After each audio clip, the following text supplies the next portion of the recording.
Gazette du Togo, une vision sur l'actualité togolaise et sur le monde. Sur la 97.1, Actu Débat qui est consacré donc au débat sur les grands sujets de l'actualité nationale et internationale. Et ce matin, nous recevons pour vous Ildefonse Akpaki, directeur de publication du journal La Gazette du Golfe et directeur du journal en ligne La Gazette du Togo. Ildefonse, bonjour. Bonjour Elie, bonjour à tout le monde. Eh bien, notre deuxième invité, lui, c'est un journaliste aussi et qui s'occupe, qui est plus dans la mode. Et il s'appelle David Djagbavi Baini. Edem, je lui donne son... Edem, bonjour. Bonjour Ali, bonjour aux auditeurs de Métropolis. Eh bien, merci d'avoir accepté notre invitation. Merci à vous de nous avoir invités. Eh bien, Ildefonse, on fait un petit retour à la journée mondiale de la liberté de la presse. Et juste après cette célébration, la RAC a fait sortir le rapport d'activité 2016 de l'institution. Et cette institution, dans les recommandations, parle du professionnalisme, insiste d'ailleurs sur les élections locales et législatives qui vont bientôt être organisées dans le pays, en insistant sur d'ailleurs un certain remaniement des règles qui régissent le fonctionnement de ce métier au Togo. Et quelle analyse faites-vous de ces recommandations? Je n'ai pas pris le temps de lire le document de la RAC, mais document de 100 pages. Vous venez de faire ressortir un certain nombre d'informations et par rapport à la relecture qui va être faite, des tests qui régissent le métier de journalisme au Togo. Oui, justement. Par rapport à la profession également, surtout. Mais je ne sais pas si dans le rapport, il a été fait aussi mention du respect de la loi par la RAC elle-même. Parce que jusqu'à preuve du contraire, quand nous interrogeons l'histoire togolaise, nous nous rendons compte que ce ne sont pas toujours les journalistes qui fautent. Les membres de la RAC aussi fautent. La dernière en date, vous le savez, c'est la fermeture de LCF et de City FM. Je ne reviendrai pas sur les fermetures antérieures de X Solaire, de la légende FM. Mais je dis que c'est une institution de régulation de la presse. Elle doit réguler. Elle a remarqué que, et nous devons être aussi honnêtes en disant que dans l'exercice de notre profession, il y a des erreurs que nous commettons. Nous sommes des êtres humains, bien sûr, mais il faudrait que lorsque vous touchez du doigt l'erreur de l'autre, il faut que vous aussi, vous rendez compte dans un esprit d'humilité que de votre côté, il y a des erreurs à corriger. Je suis d'avis avec la RAC. Et d'ailleurs, quand vous faites allusion à la liberté de presse qui a été célébrée le 3 mai passé, j'ai relevé sur votre plateau ici qu'il urge qu'on retouche l'article 497 du Code pénal qui, jusqu'à preuve du contraire, donne l'intention de ce que le Code de la presse et de la communication au Togo est pénalisé. C'est-à-dire que tout porte à croire que lorsqu'il y a délit de presse, le journaliste peut être envoyé en prison. Vivement que cette relecture et du Code de la presse et du code pénal soit faite pour que nous sachions, que l'opinion publique sache réellement que le Code de la presse et de la communication est dépénalisé. Eh bien, David, dans les recommandations, dans les perspectives, la RAC parle de la prise en compte très prochainement des médias en ligne. C'est une bonne nouvelle pour ceux qui sont des journalistes web. Bien évidemment, parce que ce combat a été toujours mené par les premiers responsables des organisations professionnelles de la presse en ligne. Depuis des années que cette lutte a débuté. Et si aujourd'hui la RAC estime nécessaire d'associer les médias en ligne dans ces activités, c'est une très bonne nouvelle. Vous savez aujourd'hui que la presse en ligne prend de l'avance sur la presse papier. Et un peu partout en Europe, aux États-Unis, la cadence est beaucoup plus régulière dans la présence des médias en ligne dans le quotidien de la population. Et pendant très longtemps, je me rappelle très bien, la TOPEL, qui est l'association togolaise de la presse en ligne, a mené des discussions, des rencontres avec les responsables de la RAC pour que ces médias en ligne soient aussi considérés comme médias afin de bénéficier d'abord de l'aide de l'État à la presse et des différentes sessions de formation de renforcement de capacité. Aujourd'hui, nul ne peut battre en brèche l'importance de la presse en ligne dans la vie quotidienne. Les informations sont spontanément diffusées et reprises par les sites internet, les agences de presse en ligne. Et donc, ça favorise un peu la disponibilité de l'information auprès de la population avant que les presses de façon instantanée. Voilà, les presses papier et les radios, les télévisions n'en parlent. En France, je me rappelle très bien qu'en France, aujourd'hui, les presses papier traversent une période de crise assez profonde et beaucoup de grandes rédactions, en Angleterre par exemple, beaucoup de grandes rédactions se sont transformées en presse en ligne pour pouvoir s'adapter aux réalités actuelle de l'information et des technologies de la communication. Alors, si la RAC, dans son rapport, a pris en considération cet aspect, ça veut dire que l'institution a compris la nécessité et l'importance de ces médias en ligne dans le travail, dans le monde médiatique du Togo aujourd'hui. Et ces journalistes qui sont employés dans les rédactions en ligne font un travail professionnel assez avancé, un peu comme ce que font les autres journalistes. Et donc, il est nécessaire aujourd'hui d'accorder de l'importance et une attention particulière à ces médias digitaux pour pouvoir les associer aux activités de la RAC. Je me rappelle aussi aux dernières élections présidentielles, on a vu ce que ces médias en ligne ont produit comme travail en allant chercher l'information, la mettre à la disposition de la population en un temps record. Et donc, si... Même à la disposition des médias et voilà, des organes classiques. Voilà, ça aussi, qu'ils les reprennent sur des dépêches qu'ils diffusent sur leurs médias. Ça prouve à suffisance que pendant très longtemps, cette presse en ligne a été mise de côté pour des raisons qu'on n'a jamais comprises, parce que moi-même, personnellement, je travaille au sein d'une agence de presse qui est très connue au Togo, afripresse.info.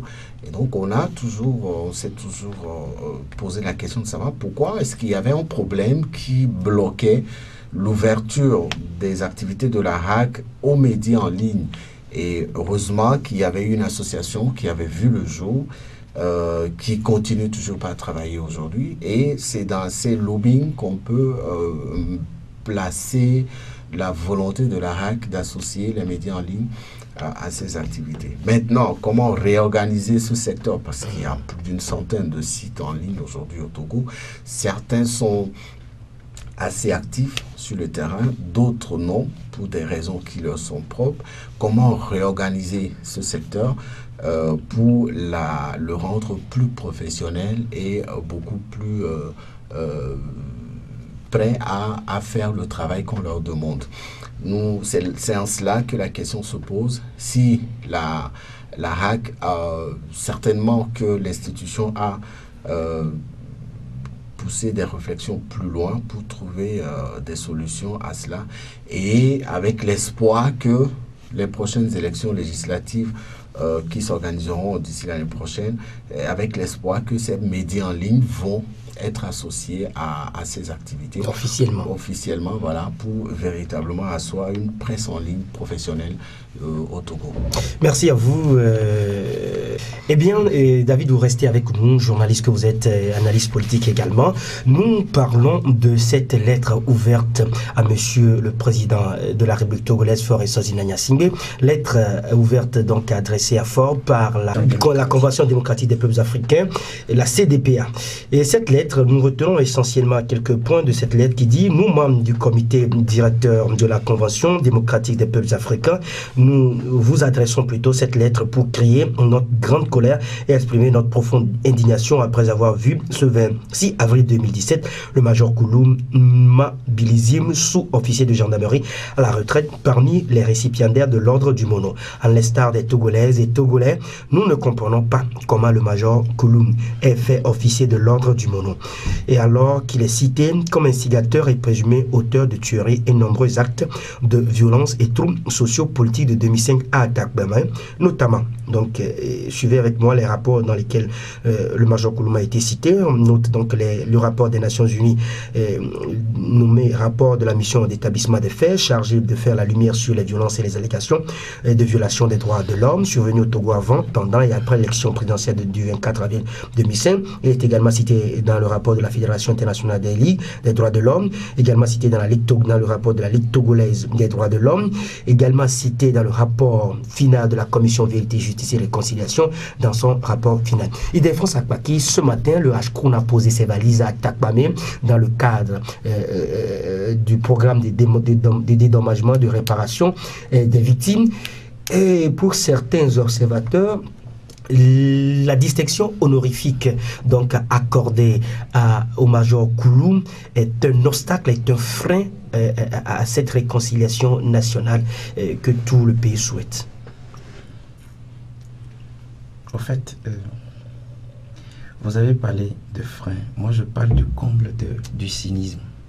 Le comble du cynisme. Vous êtes sous l'émotion, vous êtes un peu choqué. Je suis très frustré quand je me rends compte que décorer quelqu'un, c'est-à-dire que lui décerner ce titre honorifique, la plus haute distinction de la République togolaise, il a été fait officier de l'ordre du Mono.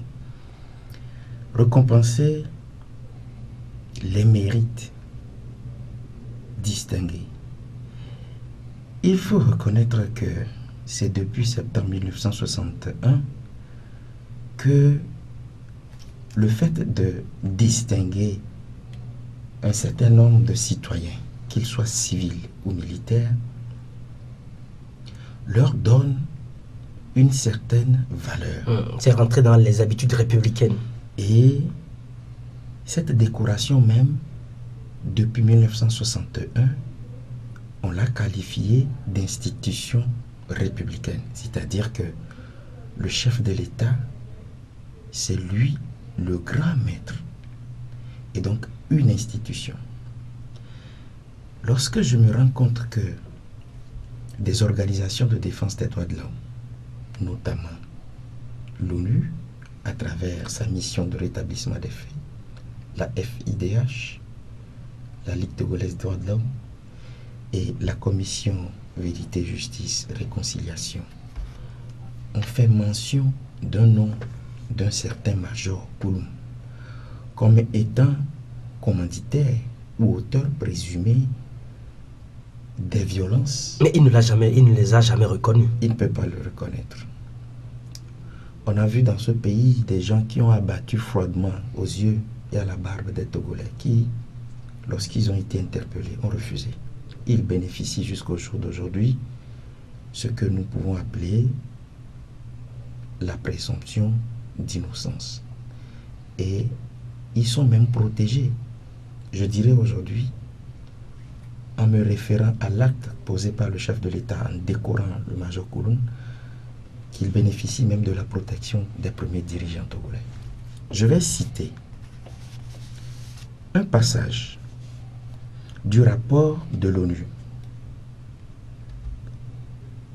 établi par ceux qui ont été envoyés par les émissaires de l'ONU.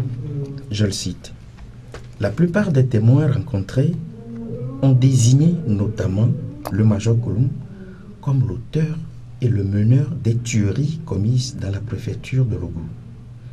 Il aurait aussi formé et armé les milices. Les informations recoupées par la mission indiquent qu'à la suite de la destruction de son hôtel et de sa radio, le major Kouloum aurait mené des actes de représailles se traduisant notamment par une violence aveugle et extrême contre les responsables, les partisans de l'opposition ainsi que d'autres personnes. De nombreux témoins ont souligné également que dans la nuit du 24 au 25 avril 2005, le major Kouloum aurait abattu 6 jeunes qui continuaient à détruire ses biens. Par ailleurs, il aurait orchestré toutes les opérations de riposte en réaction aux violences perpétrées par des militants et des sympathisants de l'opposition, ainsi que la venue des renforts venant apporter un appui pour réprimer les militants de l'opposition. » Fin de citation. Lorsqu'on parle d'un citoyen comme ça, dans un rapport, surprise générale, dans un rapport de l'ONU, et qu'à la surprise générale, le chef de l'État se permet de le décorer, ça frustre. Et paradoxalement parlant, aujourd'hui, un machin que vous appelez Ashkroun s'avérait être à Tepamé où ce monsieur a commis... Le Ashkroun est une émanation de la CVJR. J'assume mes propos. Je les assume. Vous voyez que c'est le comble même du cynisme. C'est le comble de l'immoralité. Et je suis aujourd'hui en droit de dire que le chef de l'État fait partie des fossoyeurs de la morale au Togo. Parce que jusqu'à preuve du contraire, lorsque ces gens d'organisations de défense des droits de l'homme parlent de quelqu'un qui n'a jamais comparu, d'ailleurs, dans une enquête qui a été ouverte, lorsque vous êtes cité, surtout lorsque c'est une enquête judiciaire, vous devez comparaître. Je fais rappeler encore aujourd'hui qu'en 2005, après le passage ou la publication de ces différents rapports dont nous venons de faire allusion, les victimes qui ont été constituées, qui ont eu des avocats, qui voulaient déposer des plaintes dans les juridictions togolaises, se sont rendus compte que leur demande n'avait pas l'assentiment des principaux responsables des juridictions togolaises. En d'autres termes, on a refusé d'enrôler les plaintes des victimes. Au Togo, dans le pays où ces actions ont été perpétrées. Mais lorsque et les avocats et les victimes se sont transportés devant la cour de la justice de la CEDEAO, qui a finalement enrôlé les plaintes et qui, quelque temps après, a rendu un arrêt, a condamné l'État togolais à la violation de justice des victimes. Lorsque vous rassemblez tout cela et qu'aujourd'hui on se rend compte que celui qui a été à l'origine même de ces exactions, c'est lui aujourd'hui qui se voit être promu, on se pose la question de savoir, puisque cette distinction a également pour but d'encourager les forces vives du pays ayant rendu d'imminents services à la République. On se pose la question de savoir sur quels critères le chef de l'État est arrivé à décorer monsieur ou bien le Major Kouloum? C'est la grande interrogation. David Diagwavi, en juillet 2007, dans le cadre de la campagne contre la violence et l'impunité au Togo initiée par le bureau du Haut Commissariat des Nations Unies aux droits de l'homme, et le président Fagna Singbe disait plus jamais ça sur la terre de nos aïeux, plus jamais de vagues d'attentats, de troubles et de violences insensées, de vandalisme et de dégradation d'édifices publics. Il lançait ceci donc en juin 2007. Et aujourd'hui, pourrait-on parler de contradiction? La réalité semble nous donner raison. On ne voit pas les promesses du chef de l'État se concrétiser. Le processus de réconciliation, pendant des années que ça a commencé, ce processus ailleurs, ça n'a pas pris toutes ces années. Au Rwanda, en Afrique du Sud, on a senti une réelle volonté politique des dirigeants de ces pays et ils sont allés à la réconciliation, sans passer par la création des commissions. On a combien de commissions aujourd'hui? Il y en a tellement que on se demande s'il n'y a pas du chevauchement dans les missions qui sont attribuées à ces différentes commissions. On ne sent pas la volonté du chef de l'État d'aller vers cette réconciliation-là. Il y a des actes qui sont posés, qui donnent à réflexion. La décoration du Major Kouloum, par exemple.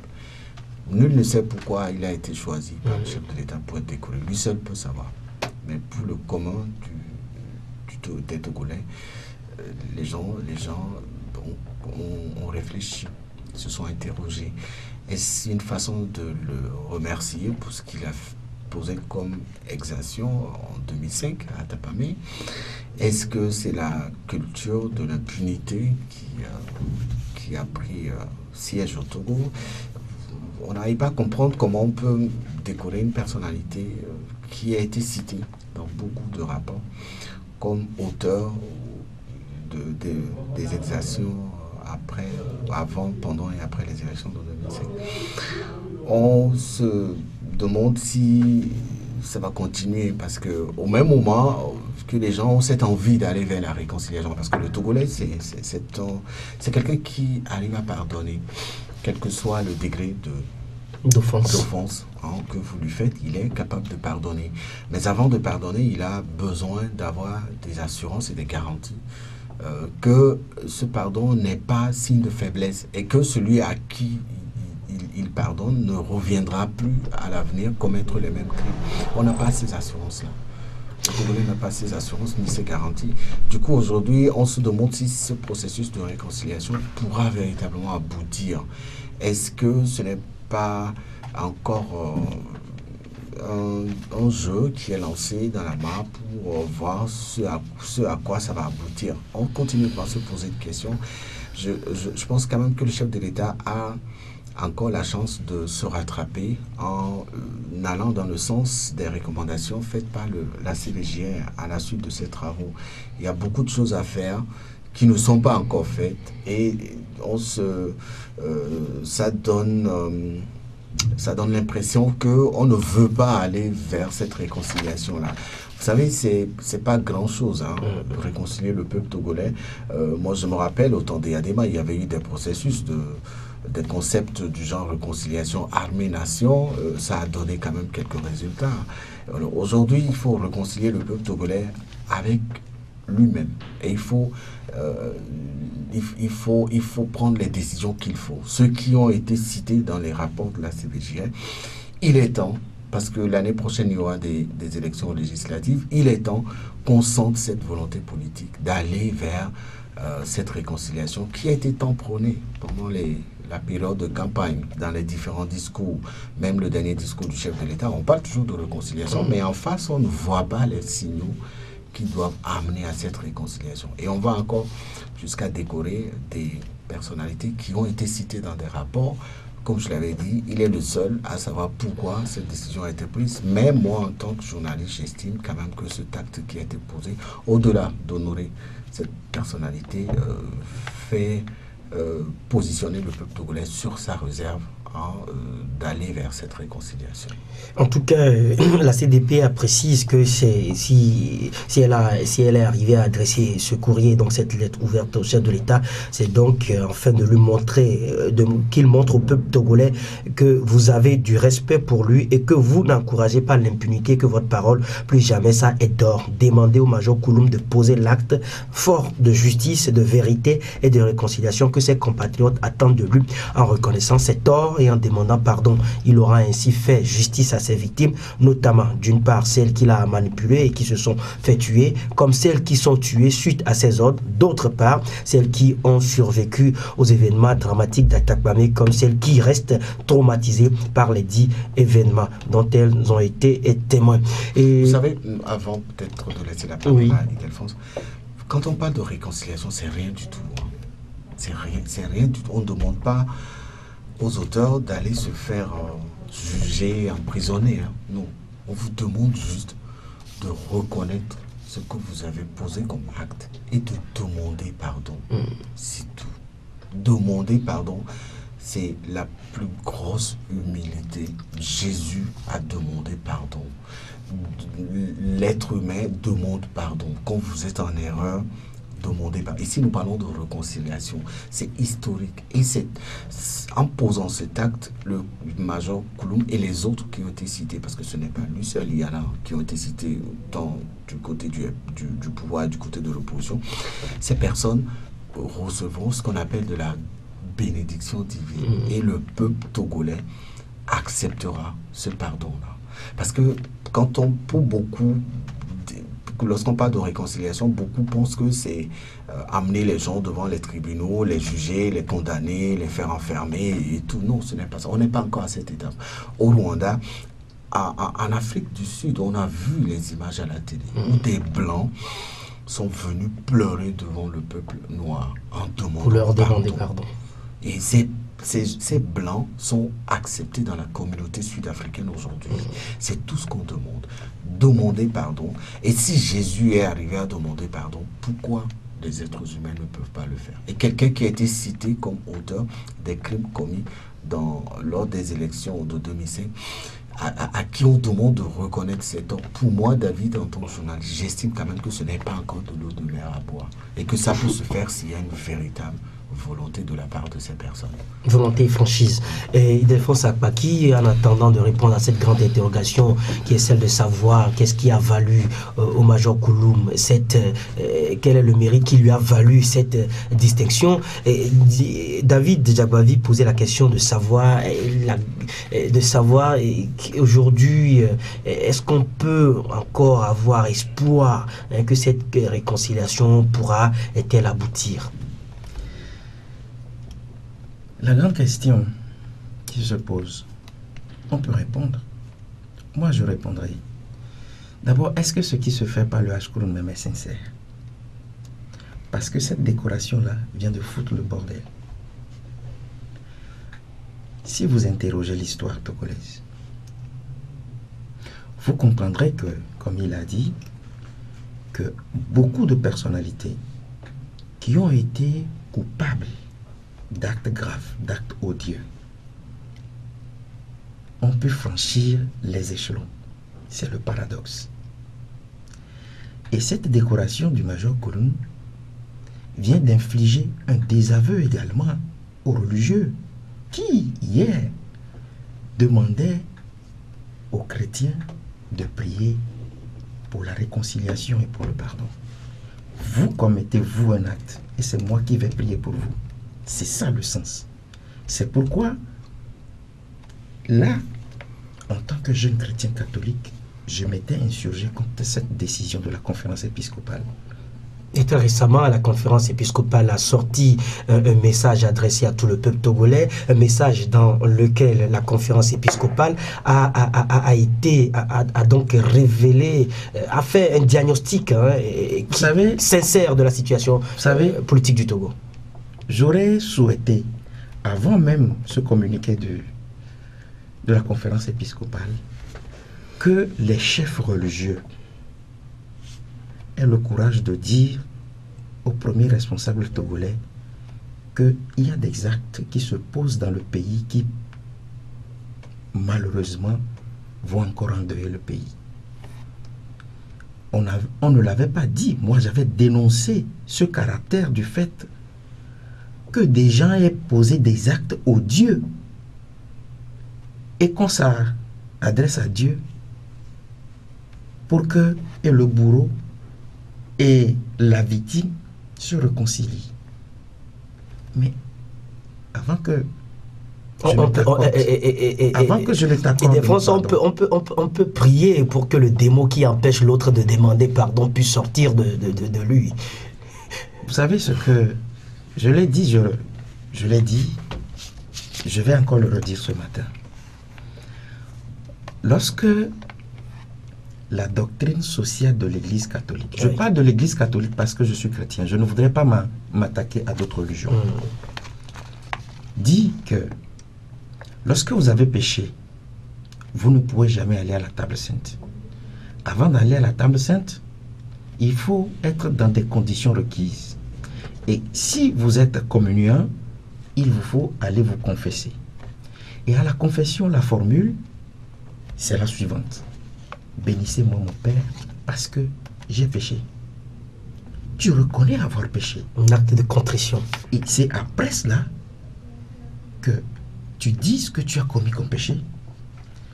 Le Père, il t'écoute, il te donne des conseils avant de te donner l'absolution.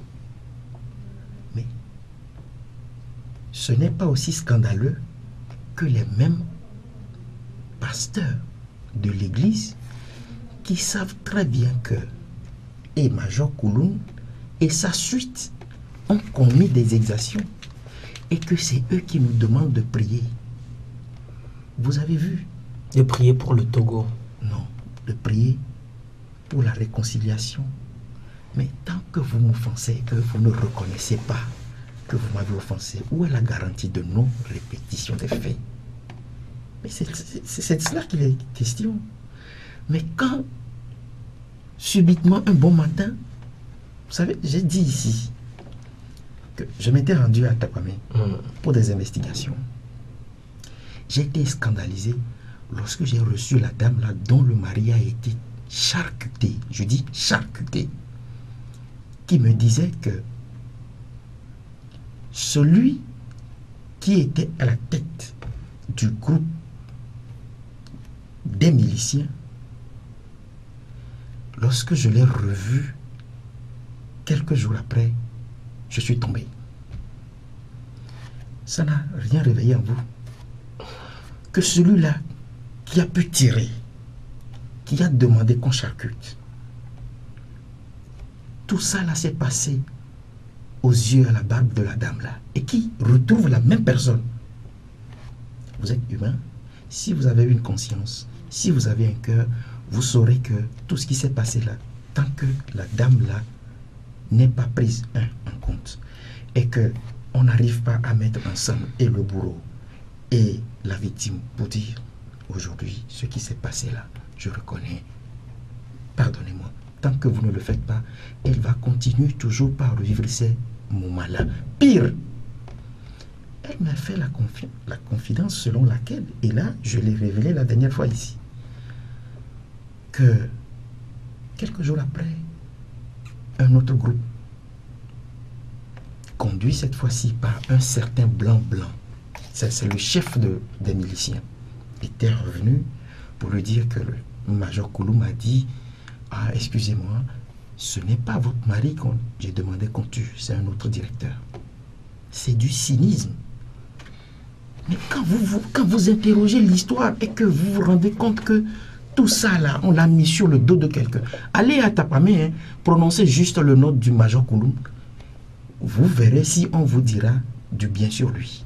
Alors le Hachkoun a du pain sur la planche aujourd'hui à Tapamé. Vous savez, quand vous me parlez du Hachkoun et que je dis c'est un machin, je vais juste vous raconter un fait. Lorsque le Hachkoun voulait faire sa première prestation, et il plutôt invitait les autorités, lorsque l'invitation a paru aux responsables de la CTPA, ils ont écrit au Hachkoun, disant à la présidente, « Madame la présidente, nous voulons bien assister aux travaux, Mais encore que vous avez invité des gens de la CENI, nous voulons savoir qui sont membres de cette CENI-là. Puisque nous, à la CDPA, on a vu nos gens renvoyés de la CENI. Alors, puisque vous avez 3 casquettes, vous êtes président du HCROUN, vous êtes la médiatrice de la République, et puis un troisième machin, rétablissez cette situation et nous serons présents. Madame envoie un courrier-réponse en disant qu'elle est incompétente pour régler juste ce problème, et on confie au HCROUN la réparation. Alors, comme Dieu il est grand, il est bon, et dans sa bonté, au même moment où on se rend à Atapamé, c'est ce moment-là que le chef de l'État, lui, choisit de décorer celui qui a oppressé et opprimé ce peuple. Et Ildefonse Akpaki, la question à vous deux, David, avec tout ce imbroglio politique dramatique au Togo, est-ce qu'on peut craindre le réveil des vieux démos de la violence pour les prochaines échéances électorales? Nous ne sommes pas des devins pour savoir, mais il suffit d'un petit signal pour déclencher cette violence-là. En 2005, on ne s'attendait pas à toute cette violence. En 2010, on a vu un peu, il y avait eu quelques grabuges. Heureusement, en 2015, on n'a pas senti de violence. Mais on sent quand même qu'au fond de beaucoup de Togolais, il y a cette haine qu'ils ont contre certains. Parce qu'ils ne comprennent pas pourquoi ces personnes qui ont été identifiées comme coupables dans les actes commis en 2005 n'ont pas encore été, s'il faut le dire, peut-être traduits devant la justice ou poser les actes qu'il faut pour aller à la réconciliation. On a cette réserve-là, on a cette peur, on s'inquiète un peu parce que on a senti qu'il suffit d'un petit feu pour déclencher cela. On l'a vu un peu lors des manifestations organisées par l'opposition. On sent quand même qu'il y a... on ne saura le dire dans toute sa globalité, mais il faut quand même comprendre que si on ne fait pas attention, nous risquons de retomber dans la situation de 2005.